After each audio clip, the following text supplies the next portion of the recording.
Olá, tudo jóia? Voltamos ao nosso bate-papo concurseiro, falando da Lei Nacional do MP, Lei 8625. Vamos falar agora da chefia de cada Ministério Público Estadual. É o Procurador-Geral de Justiça.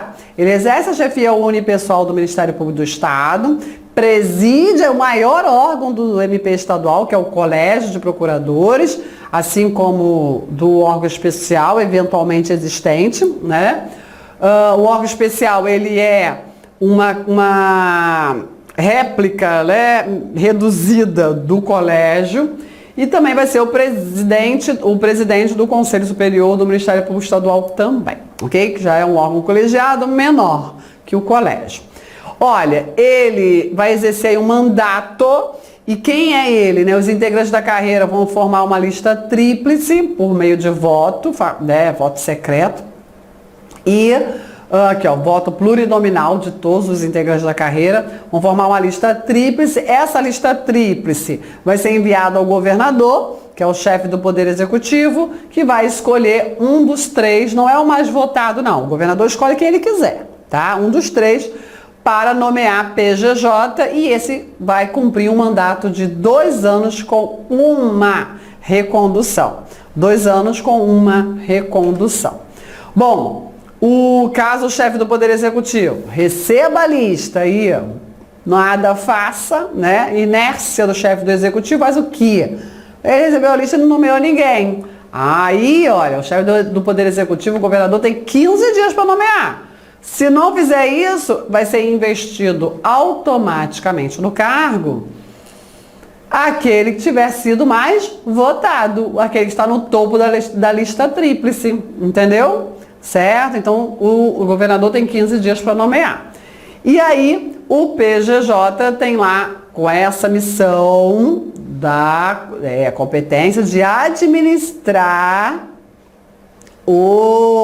a instituição. Competência administrativa está lá no rol do artigo 10. Isso é seu dever de casa, ok? Fazer leitura aí do rol de competências administrativas do PGJ, certo?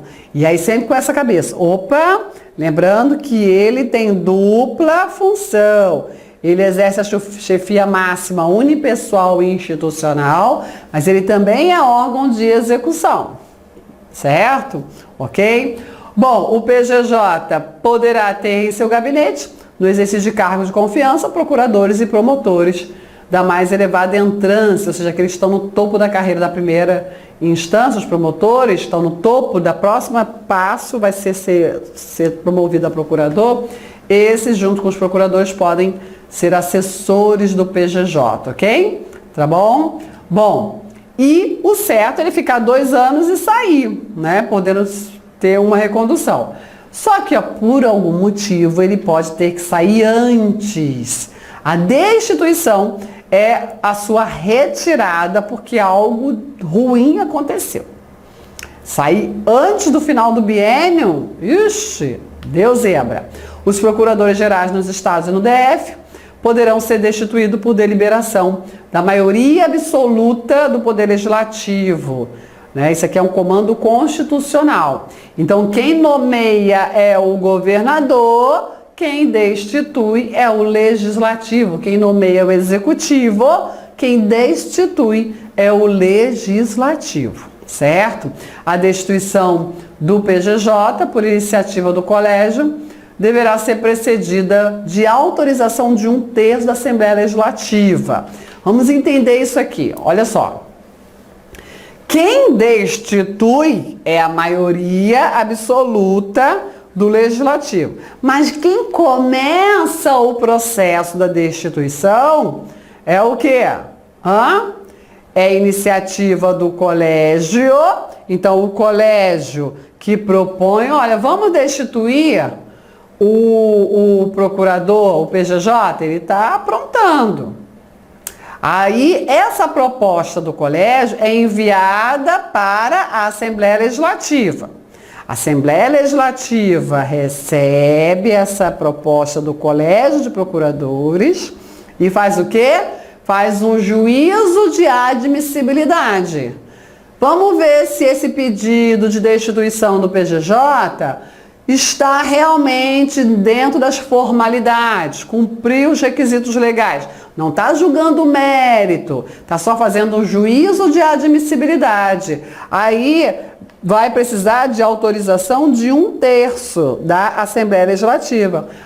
O pedido de destituição do PGJ atendeu os requisitos legais. Está autorizado a dar início ao processo de destituição do PGJ.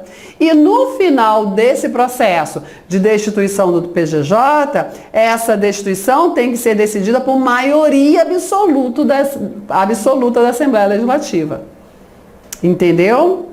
Sempre lembrando que no Distrito Federal aí não é a Assembleia Legislativa. Não é o Legislativo do Distrito Federal, não. É lá o Legislativo Federal, é Senado Federal, porque ele é ramo do MP da União. Só certinho, só para esclarecer isso. Mas isso é importante, esse procedimento. Então, o colégio propõe a destituição, a Assembleia Legislativa verifica se o pedido está formalmente adequado, juízo de admissibilidade autoriza por 1/3, inicia o processo com ampla defesa na Assembleia Legislativa. No final, o que vai acontecer? Vai julgar. É caso de destituição ou não? Vamos destituir ou não vamos destituir? Só vai destituir se houver um quórum de decisão de maioria absoluta do Legislativo. Isso é muito interessante. E cai em prova, né? Então preste atenção. Seguindo, vamos falar agora do colégio. Esse órgão muito grande. Por que é muito grande? Ele é composto por todos os procuradores de justiça, ok? É um órgão colegiado, costuma ser muito grande. Depende de cada estado, né? Mas costuma ser muito grande. E aí, esse colégio, perceba que ele não tem um número exato. Aí ele é composto por 15, 30, 40, 50, 180, não tem. Todos os procuradores. E aí, por ser um órgão grande, ele é um órgão mais voltado para preservar a instituição, né, a ordem mais geral, a harmonia da instituição. Não é um órgão de execução, certo? As decisões do colégio serão motivadas e publicadas por extrato, salvo sigilo, e por deliberação da maioria de seus integrantes. Bom, para exercer as atribuições do colégio, com um número superior a 40 procuradores, aquele estado tem um colégio com muita gente, tem mais de 40 membros. É complicado ficar juntando 40 pessoas para tomar uma decisão. Então, nesses lugares, nesses estados, nesses ministérios públicos estaduais, que tem esse órgão muito numeroso, vamos fazer o seguinte, vamos criar um órgão representativo do pleno, desse colégio? Vamos, é chamado órgão especial, ok? E esse órgão especial vai ter composição e número de integrantes com a definição disso na lei orgânica respectiva. Tranquilo? Então a lei nacional diz, se o colégio for grande demais, estiver atrapalhando a exercer a competência do colégio, cria um órgão especial. Agora, o órgão especial é uma cópia reduzida do colégio. É um órgão representativo do colégio. Que aí vai receber, por lei, delegação da grande maioria, nem todas, mas da grande maioria das competências do colégio. Tá certo? As atribuições a serem deferidas a totalidade do colégio. Aqui, somente o pleno. O que está dizendo aqui o legislador? Vocês podem criar o órgão especial, tá? Que o colégio está muito grande, complicado, né? Ficar reunindo esse povo todo para tomar decisões, para cumprir as competências. E aí vocês delegam para esse órgão especial essas competências do colégio, mas algumas são necessariamente cumpridas pela totalidade, pelo plenário, pelo colégio completo. Quais são elas? Opinar, por solicitação do PGJ ou de 1/4 de seus integrantes, sobre matérias relativas à autonomia, Autonomia, olha o tema de relevância, né? Bem como sobre outras de interesse institucional. Quando a matéria é de relevo institucional, não é o órgão especial que vai decidir, não. Vai ser o pleno do colégio. Propor ao legislativo a destituição do PGJ, olha o relevo. Não vai ser órgão especial, não. Vai ter que ser o pleno. Por voto de 2/3 de seus membros e por iniciativa da maioria absoluta de seus integrantes. Opa! Claudete, 2/3, maioria absoluta, mais um quórum. Como que é isso? Falando de destituição. Porque, lembra que eu falei? Olha, o colégio vai propor, maioria absoluta, vai fazer o seguinte, gente, olha só, não vai ser, eu sei que o presidente do colégio é o PGJ, não vai ser ele, né? Lógico que ele não vai propor a destituição dele. Então vai ser uns membros do colégio, assim, olha só, coleguinhas, com todo respeito, viu? É porque eu gosto de colocar a legislação aqui, na nossa altura, né? Se a gente ficar muito no excelentíssimo, aí o aluno não aprende, não? Então, assim, quando eu falo coleguinha, falando do procurador de justiça, eu tô sendo didática, tá? Não tô faltando respeito. Hoje em dia, infelizmente, a gente precisa ficar medindo as palavras. Então, ou qualquer pessoa pública, qualquer coisa que a gente fala, vem sempre um doutor lá para atacar e dizer que isso não foi adequado, não foi próprio a minha fala, que eu estava desrespeitando. Não estou desrespeitando ninguém, pelo amor de Deus, né? Então, assim, eu já quero deixar isso muito claro. Eu não vou mudar o meu jeito de ser para atender a vontade de ninguém. Tenho muita plena consciência e consciência muito tranquila de que não desrespeito ninguém, tá certo? Então eu vou continuar na minha linha pedagógica popular, que é disso que eu gosto. Que eu gosto é de povo, né? Porque eu sou parte integrante desse povo. Não aguento as pessoas falarem assim, porque o povo brasileiro, como se não fizesse parte dele, né? Se inclua, ainda que você não concorde com as ações, faz parte né? Integramos essa cultura que precisa de correções, mas que também tem muito acerto, né? Enfim. Fiz aqui os meus esclarecimentos. Voltando à minha pedagogia popular. Então, o que aconteceu aqui nessa novela concurseira? A única novela que você pode acompanhar.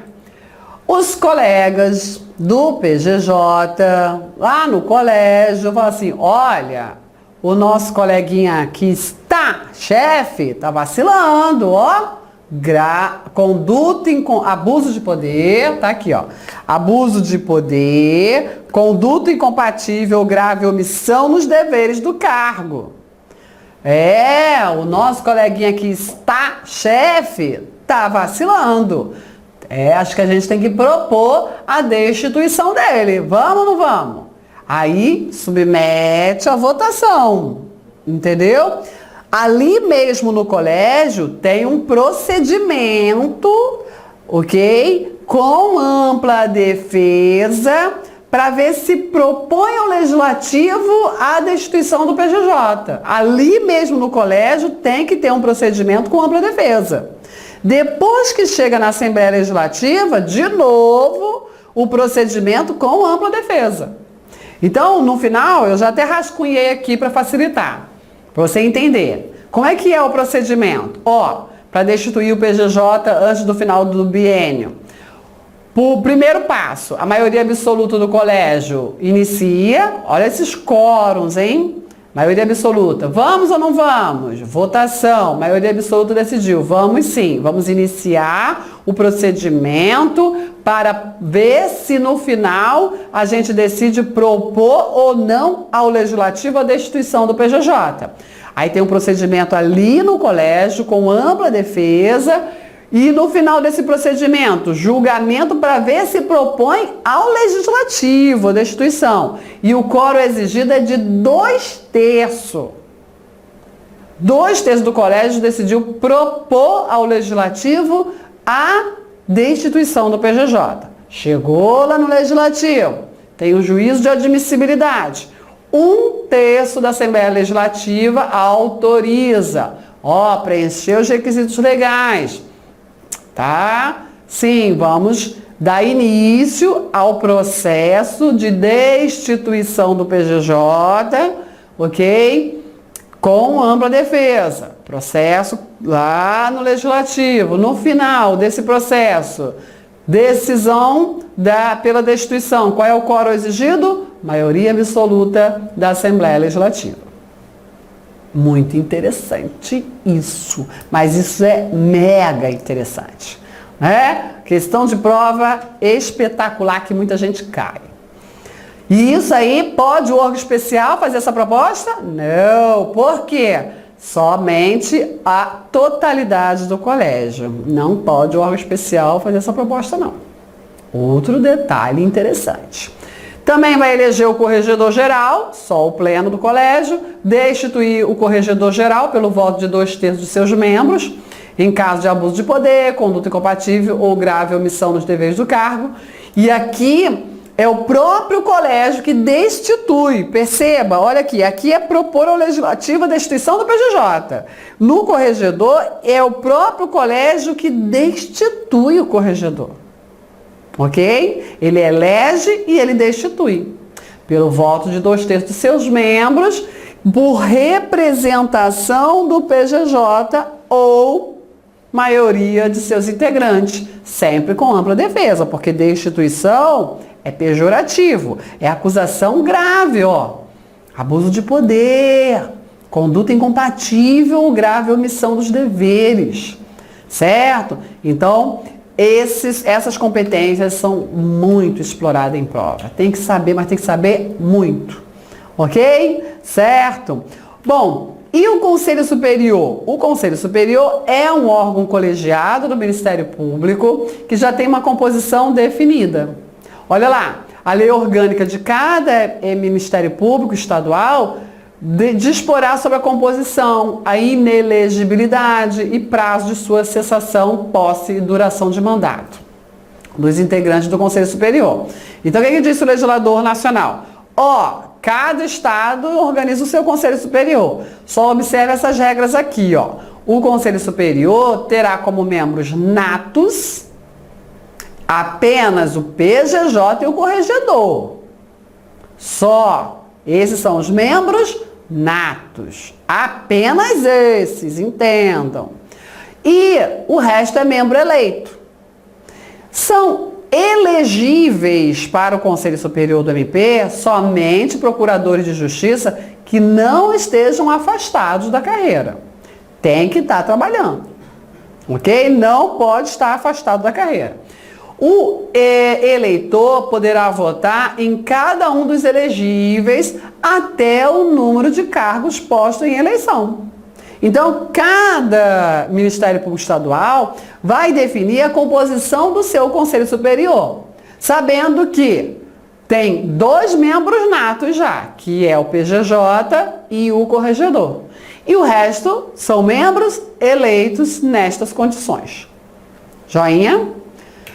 Bom, e o que faz o Conselho Superior? O Conselho Superior tem relevância, né? Ele é um órgão colegiado que anda muito de braço dado com a chefia unipessoal, com o PGJ. Muita coisa. Então, olha lá. Vai o Conselho Superior elaborar listas sêxtuplas para a composição de tribunais. A gente tem que lembrar que o membro do Ministério Público, ele pode deixar a carreira ministerial e passar para a carreira da magistratura, integrando, por exemplo, o 5º Constitucional, né? Integrando o Tribunal de Justiça, passando a ser desembargador. Lembra disso? Então assim, é muito interessante. E aí, essa lista, lembra, o artigo 94 da Constituição, 1/5 dos tribunais vão ser compostos ali por membros da advocacia e membros do Ministério Público. E aí cada instituição vai elaborar a sua lista sêxtupla. Essa lista sêxtupla é enviada ao tribunal, que reduz a uma lista tríplice. Essa lista tríplice é enviada ao chefe do Poder Executivo, que vai nomear um dos 3 para se tornar desembargador, magistrado, né? ok? Então, quem vai elaborar a lista sextupla é o Conselho Superior. Percebeu? Certo?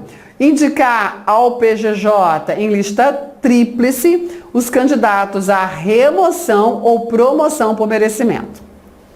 A promoção do membro do Ministério Público deve observar dois critérios alternados, antiguidade e merecimento.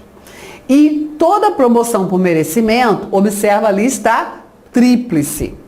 Esta lista tríplice é elaborada pelo Conselho Superior. A remoção, que é a mudança, né, do seu local de trabalho, mas você continua no mesmo patamar da carreira, também por força da determinação constitucional, também deve observar os dois critérios também, antiguidade e merecimento de forma alternada, e na remoção por merecimento, lista tríplice também, ok? Também o Conselho Superior vai eleger na forma da lei orgânica os membros do MP que integrarão a comissão de concurso, de ingresso na carreira, indicar o nome do mais antigo membro do MP para remoção ou promoção por antiguidade. Aqui o critério é o critério da antiguidade, devia estar juntinho aqui do outro, né? Ficar mais organizadinho, mas é isso, né? Vai indicar, quem vai indicar, e aí um detalhe da antiguidade é o seguinte: mas não é só promover o mais antigo, remover o mais antigo, por que o Conselho Superior precisa indicar o membro mais antigo? Tem que votar o Conselho, porque o Conselho Superior vota para formar uma lista tríplice, né? Certo? É votar entre os candidatos à promoção ou remoção por merecimento e vai votar e formar a lista tríplice. Aí essa lista tríplice é enviada aí para o PGJ. Certo? E aí, na antiguidade, também tem que votar? Tem. Por quê? Porque a Constituição, a lei determinam que poderá ser recusado a promoção do mais antigo por voto de 2/3 do Conselho Superior. Mas sempre com ampla defesa. Certo? Então, o Conselho Superior indica o nome do mais antigo. Por que ele tem que indicar? Porque ele vota se vai ou não indicar pela antiguidade. Porque ele pode recusar essa indicação da promoção por antiguidade. E também vai indicar ao PGJ promotores para substituição por convocação.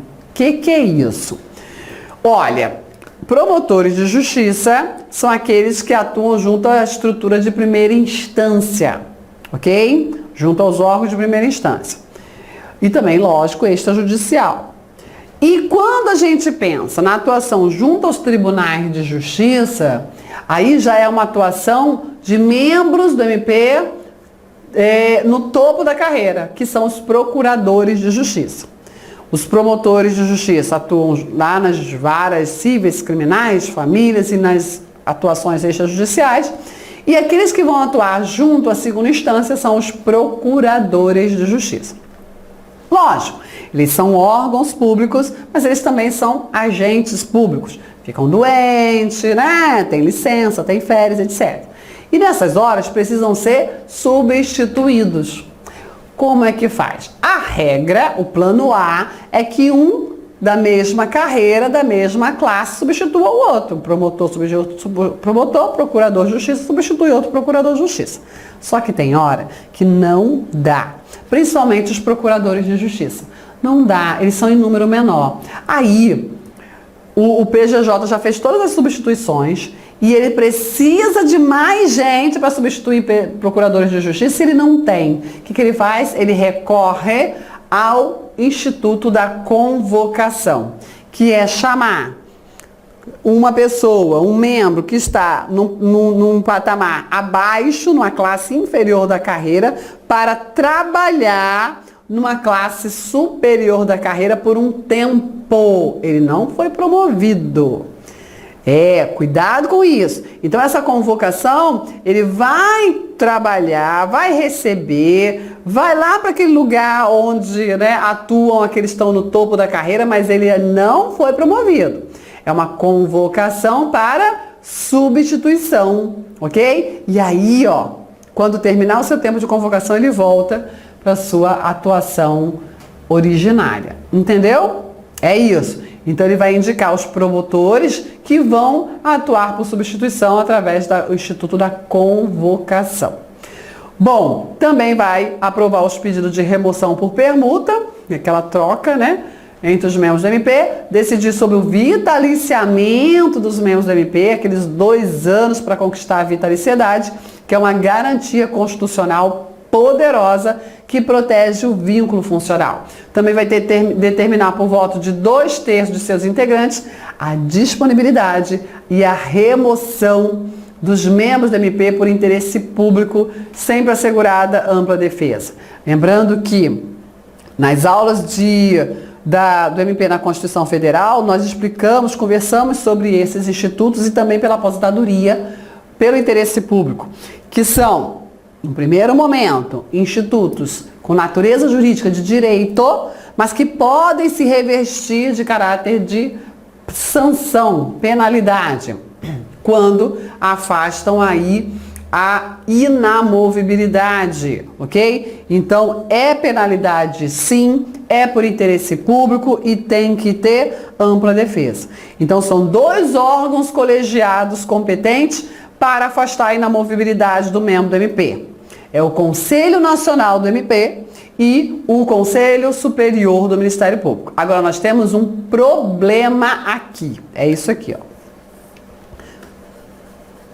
2/3. Isso aí é inconstitucional, porque a Emenda Constitucional 45 de 2004 alterou esse quórum para maioria absoluta.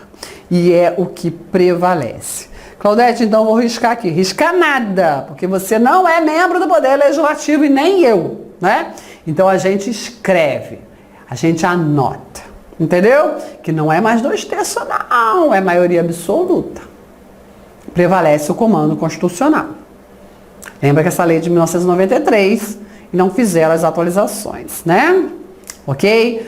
Na prova, se o examinador for tonto e botar assim, nos termos da lei 8625 de 93 e não tiver outra opção, aí você marca 2/3.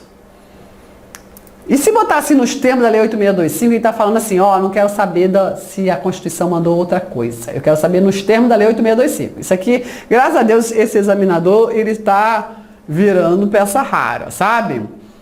Os examinadores estão muito mais antenados. Não tem caído exigido esse quórum aí de 2/3 não, tá? Fica atento, mas concurseiro que é concurseiro fica, né, antenadíssimo. Joinha, cuidado! E também vai aprovar o quadro geral de antiguidade do MP e decidir as reclamações, a lista de antiguidade. Vai também sugerir ao PGJ a edição de recomendações sem caráter vinculativo. Por que sem caráter vinculativo? Porque essas recomendações são destinadas aos órgãos do MP para desempenho de suas funções e adoção de medidas convenientes ao aprimoramento do serviço. A gente está falando aqui de recomendação para o desempenho de função institucional. E a gente já aprendeu que função institucional, que no exercício de função institucional, cada membro do MP é dotado de independência funcional.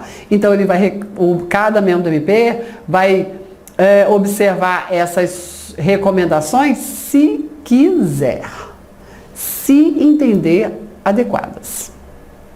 Chique, né? Né? Fazer o quê?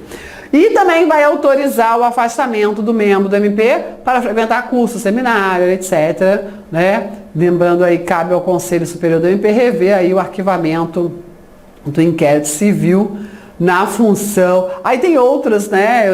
Eu trouxe aqui aquelas mais relevantes, mas faça aí o seu dever de casa, faça a leitura completa. E o Conselho Superior, lembra que ele é órgão da administração superior e ele também é órgão de execução. E na qualidade de órgão de execução, ele vai rever o arquivamento de inquérito civil.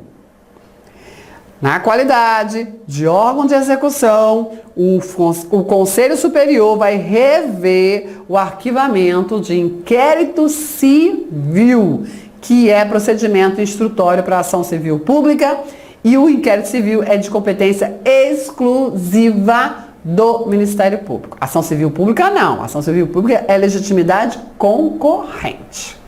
Joinha, ok? Muito interessante.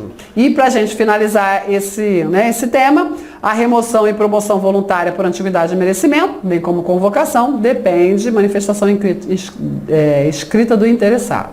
Na indicação por antiguidade, o Conselho Superior somente pode recusar o mais antigo pelo voto de 2/3, eu já havia falado disso. Isso aqui é recusar a promoção por antiguidade, tá? Conforme procedimento próprio, repetindo a votação até fixar a indicação após julgamento de eventual recurso interposto ao colégio. Joinha? Então aqui nós analisamos as regras aplicáveis ao Conselho Superior do Ministério Público. Vou parar por aqui, viu? Tchau, tchau!